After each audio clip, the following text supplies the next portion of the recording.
بسم اللہ الرحمن الرحیم۔ اللہ رب العزت کی نعمتوں کی قدر کیجیے۔ انہیں نعمتوں میں سے ایک نعمت زبان ہے۔ اللہ رب العزت نے زبان ہمیں عطا فرمائی کہ ہم اس سے اخلاق کے ساتھ کسی سے بات کریں۔ اس زبان سے اللہ کا ذکر الہی کریں۔ آمنہ کے محبوب ہمارے محبوب محمد رسول اللہ، آمنہ کے لال محمد رسول اللہ صلی اللہ علیہ وسلم پر درود شریف بھیجیں۔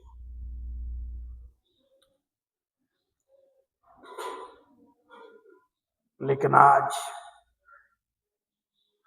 اس زبان کو غلط استعمال کیا جا رہا ہے۔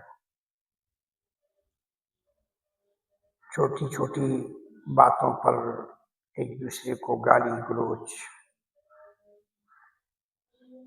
بلکہ مذاق کے اندر بھی ایک دوسرے کو خبیث، لعین، کمینہ، حرامی، اس قسم کے الفاظ بولنے سے ہم گریز نہیں کرتے، حتیٰ کہ یہ ہمارے نیک اعمال کی بربادی کا سبب بن جاتے ہیں۔ صدیق اکبر رضی اللہ تعالیٰ عنہ نے ایک مرتبہ اپنے غلام کو غصہ کیا اور غصے میں کچھ الفاظ لعنت کے استعمال کیے، تو نبی کریم صلی اللہ تعالیٰ علیہ وسلم نے سن لیا۔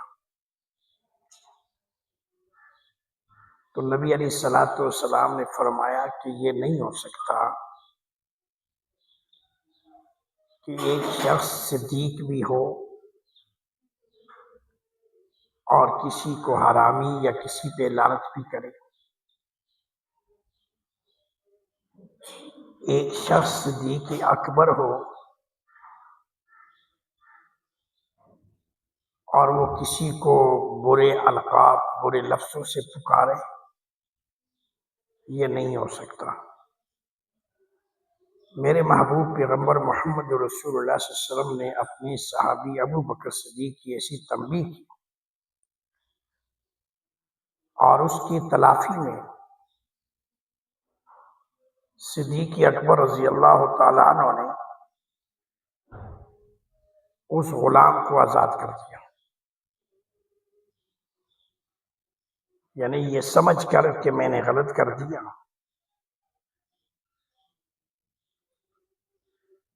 تو آج تو ہم مذاق میں ایک دوسرے کو بہت کچھ کہہ دیتے ہیں۔ یہ زبان سے نکلا ہوا تیر، یہ زبان سے نکلے ہوئے الفاظ بعض اوقات انسان کو کفر تک پہنچا دیتے ہیں۔ یہی زبان ہے، اس زبان ہی پر سارے فیصلے ہوتے ہیں۔ ایک غیر محرم لڑکی جس کا کوئی اس سے رشتہ نہیں،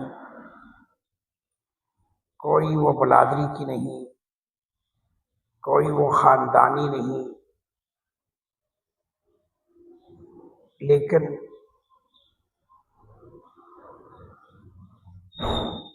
اسی زبان سے جب ایجاب و قبول ہوتا ہے، وہی لڑکی جو چند منٹ پہلے غیر محرم تھی وہ محرم بن گئی۔ نکاح کے بعد اس کے عقد نکاح میں آئی، اور ایجاب قبول کہاں سے ہوتا ہے؟ زبان سے ہوتا ہے، تو زبان نے قبول کیا، نکاح میں آ گئی۔ اللہ نہ کرے جاتے جاتے کوئی پھر فیصلہ ایسا ہوا کہ زبان سے الفاظ طلاق کے نکل گئے تو وہ پھر غیر محرم ہو گئی۔ یعنی آپ اندازہ لگائیں کہ زبان کا کتنا رول ہے کہ زبان سے اس نے ایجاب قبول کیا تو وہ محرم ہوئی، اور اسی زبان سے اس نے طلاق کے لفظ کہے تو وہ غیر محرم ہو گئی۔ اب وہ اس کے سامنے نہیں آ سکتی، اس سے ملاقات نہیں کر سکتی، اس سے کوئی چیز نہیں مانگ سکتی، اس لیے کہ غیر محرم ہو گئی۔ تو یہ زبان جو ہے، اس زبان کی الفاظ کی وجہ سے اس کو محرم بھی بنا دیا، اور اسی زبان کی وجہ سے وہ غیر محرم بھی ہو گئی۔ تو اس لیے اس زبان کا انسان کے اعمال میں بڑا تعلق ہے، بنیادی تعلق ہے۔ بعض اوقات انسان اپنے ایسے الفاظ ادا کر دیتا ہے کہ جس سے انسان کے نیک اعمال برباد ہو جاتے ہیں۔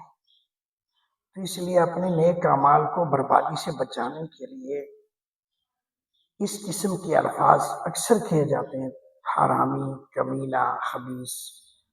یہ وہ لفظ ہیں، یہ وہ الفاظ ہیں کہ جس سے انسان کے نیک اعمال برباد ہو جاتے ہیں۔ اس طرح نہیں کرنا چاہیے، بلکہ اپنی زبان کو توڑ کے اور سوچ کے بولنا چاہیے۔ اللہ ہمارا حامی ناصر۔